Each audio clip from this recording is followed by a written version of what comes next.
Qui ne risque rien n'a rien. Certains banquiers sont joueurs, ils aiment flamber. Des experts de la finance dénoncent les placements à haut risque des banques. Par exemple, les produits dérivés, des instruments financiers qui permettent de spéculer à la hausse ou à la baisse sur le cours d'une action, d'une devise ou d'un indice boursier. Selon l'économiste suisse Marc Chenet, leur volume menace des entreprises entières et la stabilité économique des États. D'abord, les banques se concentrent sur leurs propres risques. Autrement dit, elles ne prennent pas en compte, ou pas assez, les risques systémiques. Je vais vous donner quelques exemples avec les produits dérivés. Il s'agit de contrats entre différents acteurs financiers. On doit garder en vue le panorama complet. Si on se focalise sur une seule banque, en l'occurrence la Deutsche Bank, ça ne suffit pas. Il faut comprendre les liens entre la Deutsche Bank et d'autres acteurs financiers, banques, fonds spéculatifs, etc. On se rend alors compte que c'est très risqué, très dangereux, parce que ces banques sont too big to fail, trop grandes pour tomber. Elles sont d'importance systémique. Mais les dirigeants sont incités à prendre toujours plus de risques aux dépens du contribuable. Il s'agit de Credit Default Swaps, ou CDS, des produits dérivés spéciaux échangés à un énorme volume. Je me répète. Maintenant, je vais être plus concret en donnant un exemple de produits dérivés toxiques, les CDS. Une banque accorde un crédit de 10 millions de francs suisses à une entreprise. Que fait la banque? Elle achète des CDS. Ces produits dérivés ne doivent pas forcément correspondre au montant réel du crédit. Leur valeur peut être plus élevée, 100 ou 1000 fois supérieure au montant du prêt. La banque peut acheter autant de CDS qu'elle le souhaite. Scénario numéro 1, l'entreprise rembourse les 10 millions de francs suisses. Scénario numéro 2, en raison de problèmes financiers, elle ne verse que 3 millions. La banque va alors activer l'assurance et empocher 10 fois la différence, puisqu'elle a acheté 10 CDS, soit 10 fois 7. Conclusion, la banque réalise nettement plus de bénéfices quand ses clients rencontrent des difficultés financières. Autrement dit, elle parie ici sur un défaut de paiement. La banque peut donc miser à la hauteur qu'elle souhaite contre le crédit du client, ce qui lui permet de dégager potentiellement d'importants bénéfices. Bref, elle tire profit de la défaillance du client. Et même une banque qui n'était pas impliquée dans le crédit peut acheter ces CDS. Dans le monde entier, des entreprises financières parient ainsi sur des volumes très élevés. C'est un gigantesque marché. En outre, ces transactions sont réalisées par ordinateur en quelques secondes, ce qui les rend pratiquement incontrôlables. L'économie casino. On a ici un casino financier qui est soutenu par la plupart des responsables politiques. Pourquoi un casino? Parce qu'il s'agit de paris. Et sur quoi mise-t-on? Sur des défaillances, des faillites, etc. De grandes institutions financières peuvent gagner de l'argent de cette manière. Mais c'est pire qu'un casino. Quand on va au casino, on est responsable de ses pertes. Si je perds 100 francs suisses ou 100 euros, je paye et c'est fini. Quand les joueurs du casino financier perdent, ils ne veulent rien savoir. Ils appellent le contribuable, « Passez à la caisse s'il vous plaît, j'ai une facture pour vous ». Ils ne veulent pas perdre.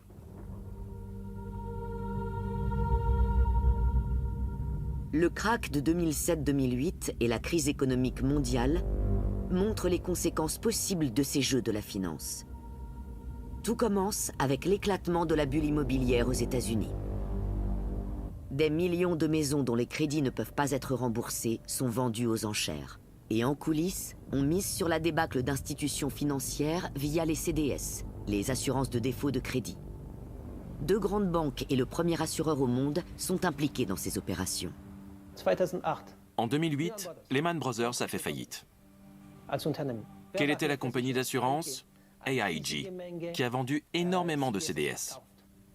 À qui ça? À Goldman Sachs et d'autres banques. Pourquoi AIG a vendu autant de produits dérivés? Parce que la direction de la compagnie était convaincue que Lehman Brothers était trop importante pour tomber. Grave erreur. Lehman Brothers dépose le bilan. AIG doit couvrir les assurances de défaut de crédit. On a misé de grosses sommes sur la banqueroute de Lehman Brothers. La plus grande compagnie d'assurance frôle ainsi elle-même la faillite. Goldman Sachs a parié sur la faillite de Lehman Brothers et à l'inverse, AIG a parié sur le fait que Lehman Brothers ne coulerait jamais. C'est aux responsables politiques de décider si une institution est trop importante pour tomber ou pas. Monsieur Paulson, qui était alors ministre des Finances à Washington, a décidé que Lehman Brothers n'était pas d'importance systémique. Presque aussitôt, Lehman Brothers a fait faillite. Presque aussitôt. Qui est Monsieur Paulson? L'ancien directeur de quelle banque? Goldman Sachs.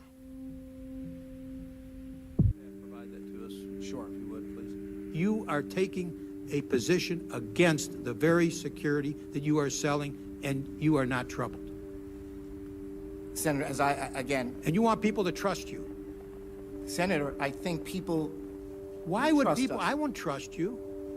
If you came to me and wanted to sell me securities, and you didn't tell me that you have a bet against that same security, Senator, you don't think that affects my Senator, thinking? We have spent a lot of time going through all these documents. And let me just explain in very simple terms what synthetic CDOs are. They are instruments that are created so that people can bet on them. It's the la-la land of ledger entries. It's not investment in a business that has a good idea. It's not assisting local governments in building infrastructure. It's gambling. Pure and simple, raw gambling. S'ensuit la crise économique mondiale. Partout, des banques s'effondrent et des États entiers doivent faire appel à des fonds de sauvetage. Le coût de la crise s'élève à environ 16 billions de dollars dans le monde.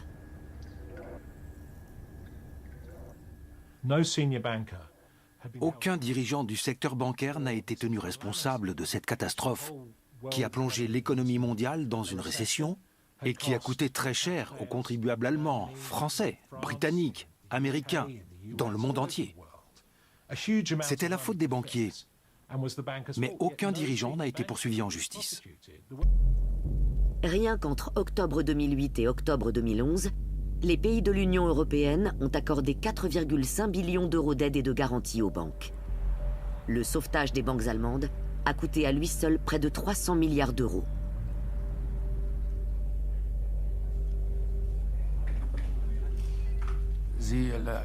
Vous enchaînez les réunions, vous vous concertez avec vos experts, vous allez voir vos homologues dans d'autres pays, ou vous vous rendez aux rencontres qui sont organisées. Il y a eu des moments où j'ai eu l'impression d'être au bord du précipice.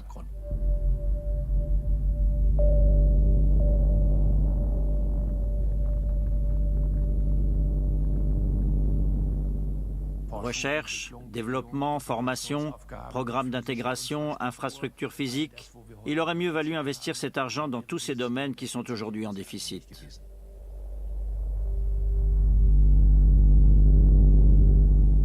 Après la crise financière, les réglementations sont fortement durcies pour les banques. Ces dernières doivent ainsi augmenter leurs capitaux propres. Les responsables politiques veulent éviter à tout prix un nouveau krach.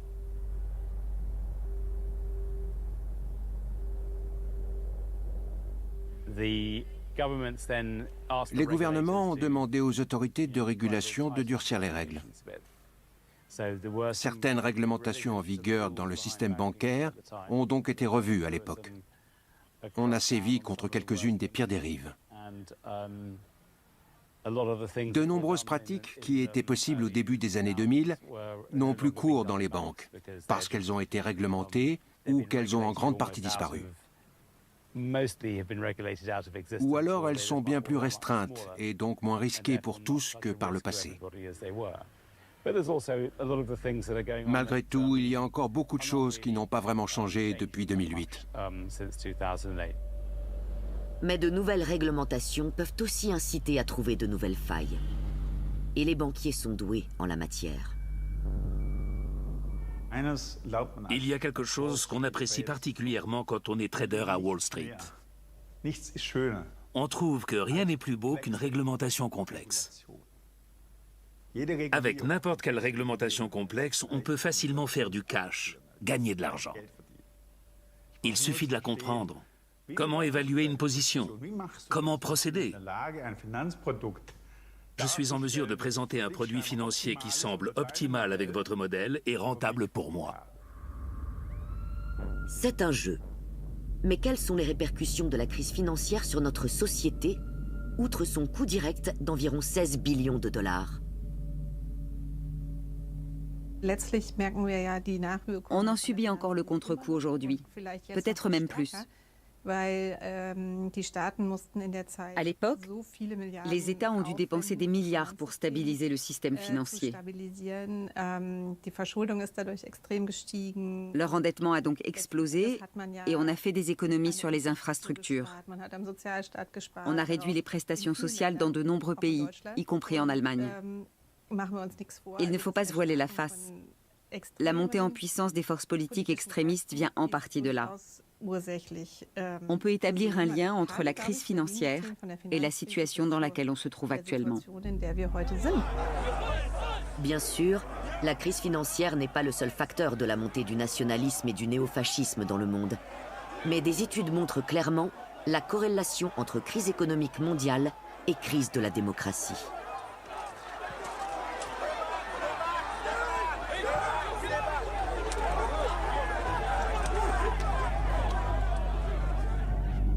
On pourrait supposer qu'après le krach, les règles ont été modifiées pour éviter qu'une telle catastrophe ne se reproduise.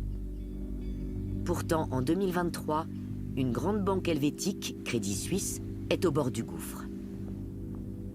Le 15 mars 2023, la Banque nationale suisse et la FINMA, l'autorité de surveillance des marchés financiers, ont publié une déclaration. En gros, elles ont dit que la situation était sous contrôle, qu'il ne fallait pas s'inquiéter, que Crédit Suisse avait les choses en main. It's a difficult day, another difficult day for Credit Suisse. What can you tell us about the outflows in the wake of SVB? So SVB, as you know, is a very recent thing which happened over the weekend and yesterday. So far, it's pretty calm. We even saw material good inflows yesterday still. Also, you know, I had a client meeting which was very positive on that one. What do you find most difficult about your job? Is to make it understandable, I would say, you know, that we are absolutely doing the right things, that we need some time to get through. And this is what all my colleagues and I try to do, you know, to regain the trust of the bank over the next couple of months. Regagner la confiance? Quelques jours plus tard, Crédit Suisse est en faillite. Le 19 mars 2023, une conférence de presse est organisée à Berne pour annoncer que la banque est en faillite, que c'est la débâcle. J'aimerais bien comprendre comment il est possible que des institutions comme la Banque nationale ou la FINMA déclarent que la situation est sous contrôle et que 4 jours plus tard, les mêmes personnes nous disent « Non, malheureusement, il y a eu un problème ». Crédit Suisse est racheté par UBS, une autre grande banque suisse. Le gouvernement helvétique apporte plusieurs milliards de francs suisses de garantie.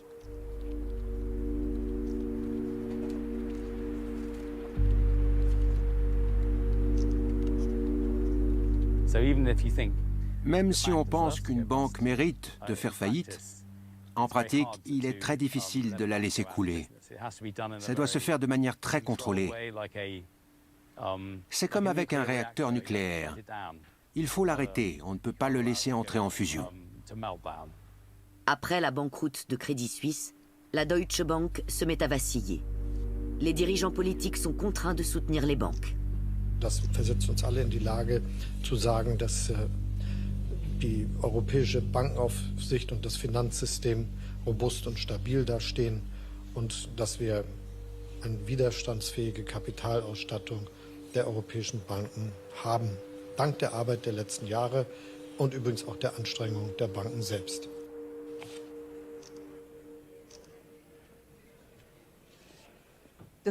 Après la crise financière, on nous l'a promis. Maintenant, on a des règles solides. Les banques ont des fonds propres, elles sont fiables. Plus jamais on ne devra demander de l'argent aux contribuables. Et qu'est-ce qui se passe? Elles partent de nouveau à la dérive. C'est inacceptable. Après le krach, les politiques ont fait cette grande promesse. Si les banques font faillite, elles seront liquidées en bonne et due forme. Il y a une feuille de route à suivre. Les banques sont tenues d'indiquer comment elles doivent être liquidées en cas de crise. Le projet est dans les cartons, il est sans cesse mis à jour. Il y avait bien une feuille de route. Mais on n'a pas osé la sortir parce qu'on ne savait pas trop ce qui pourrait se passer et qu'on craignait de déclencher une nouvelle crise financière. Une question reste en suspens. Qui a tiré profit de la chute de Crédit Suisse par le biais de produits dérivés? En 2023, Crédit Suisse a fait faillite. Mais c'est une boîte noire. On n'en sait pas plus. Qui a vendu les CDS? Il n'y a pas d'informations publiques à ce sujet, comme pour AIG quelques années plus tôt. Aujourd'hui, on n'en sait rien. Quelle banque ou institution financière a acheté ces contrats qui misaient sur la défaillance de Crédit Suisse? On l'ignore. C'est devenu encore plus opaque. Voilà la réalité. Il faut en avoir conscience. Reste à savoir dans quelle proportion ces transactions se déroulent aujourd'hui à l'arrière-plan. Pour cela, nous examinons les produits dérivés sur actions en Suisse à partir des chiffres officiels de la bourse suisse.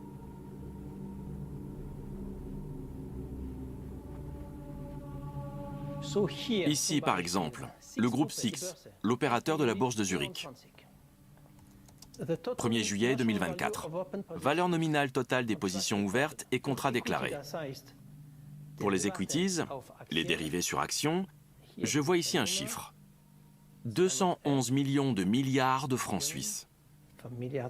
C'est le chiffre officiel de la bourse. Soit environ 260 000 fois le PIB de la Suisse.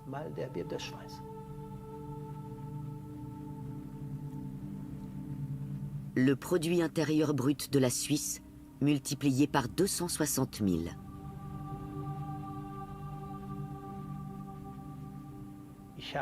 Il y a quelques années, j'ai envoyé un mail au groupe SIX en posant 2 questions. 1. Est-ce qu'il y a une erreur dans les données? 2. Pouvez-vous m'expliquer? Réponse. Il n'y a pas d'erreur et pas d'explication. C'est une boîte noire. On ne sait pas ce qui se trouve à l'intérieur. Qui sont les acteurs? BlackRock Suisse, UBS, la Deutsche Bank, on l'ignore. Quand ça explose, il est trop tard. Et c'est toujours le contribuable qui paye. À l'époque, on connaissait les entreprises impliquées dans la crise financière. Aujourd'hui, de nombreux acteurs sont anonymes. Il n'y a pas d'informations publiques complètes sur l'identité des intervenants. On ne sait donc pas quels sont les risques. Dommage, on ne peut réglementer que ce qu'on connaît et voit. Les banques aiment dire que ces transactions sont sûres. Mais que se passera-t-il si la bulle des produits dérivés éclate? Dans quelle mesure les mécanismes de sécurité opéreront-ils? Et si jamais ils sont défaillants? L'argent qui est généré à partir de modèles informatiques bien ficelés se traduit en argent sonnant et trébuchant pour les traders. Et quand ça tourne mal, c'est le contribuable qui paye avec de vrais euros ou de vrais dollars. Les résultats n'étaient peut-être pas au rendez-vous, ça arrive avec des modèles complexes.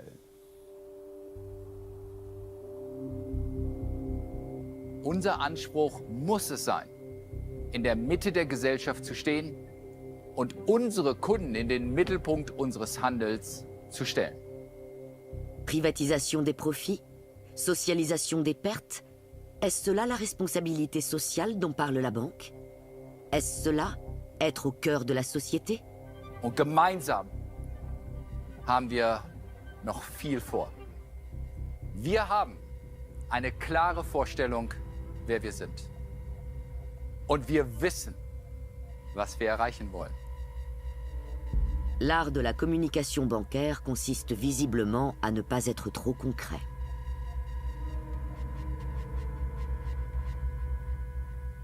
Je ne sais pas quelles sont les valeurs de la Deutsche Bank aujourd'hui. Quoi qu'il en soit, elle semble avoir le sentiment que tant qu'elle entretiendra ses réseaux politiques, tant qu'elle opérera en coulisses à Berlin auprès de la Bundesbank et des autorités de régulation, personne ne se mettra en travers de son chemin. Et elle est très douée sur ce point. C'est une banque qui a d'excellentes relations politiques. Et aussi longtemps que ce sera le cas, elle pourra se sortir de n'importe quelle situation. En 2019, la Deutsche Bank a entrepris une profonde restructuration et investi depuis plus de 6,5 milliards d'euros pour améliorer les contrôles, les processus et la formation de ses collaborateurs. Le résultat de cette transformation se reflète dans la puissance économique actuelle de la banque.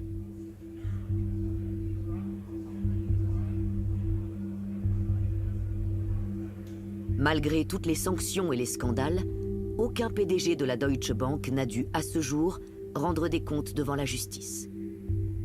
Certains experts estiment que c'est une erreur. Ils réclament un droit de recours contre les patrons de la finance.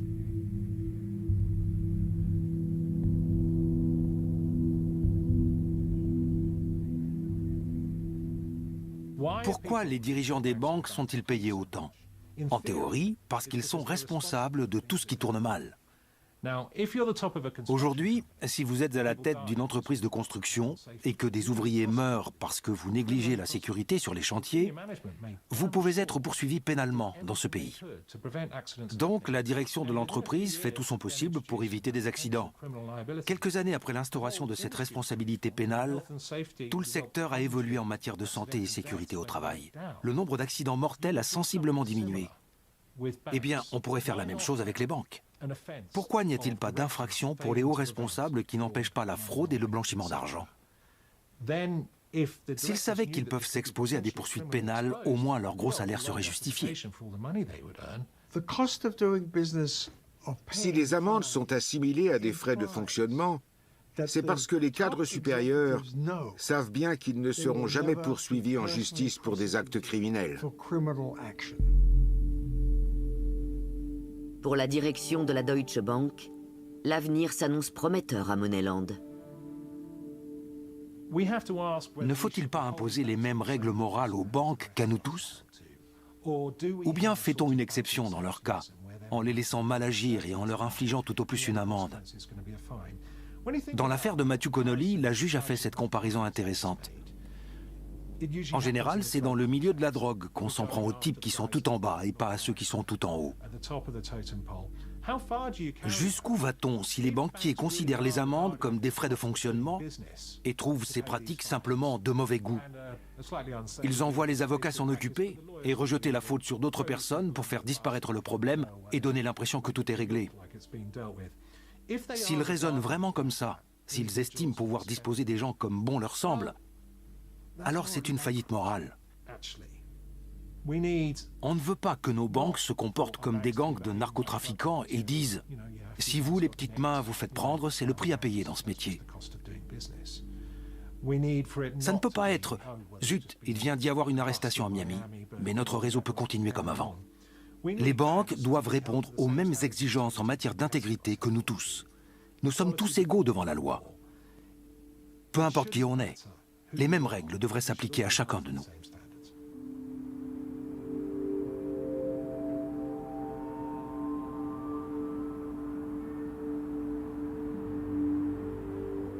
Ainsi s'achève notre histoire dans le monde fou de Moneyland. Qu'est-ce que nous en avons retenu? Nous pouvons seulement espérer qu'à l'avenir, les opérateurs de la finance mondiale ne seront plus au-dessus des lois. Sinon, nous pourrions à nouveau le payer très cher.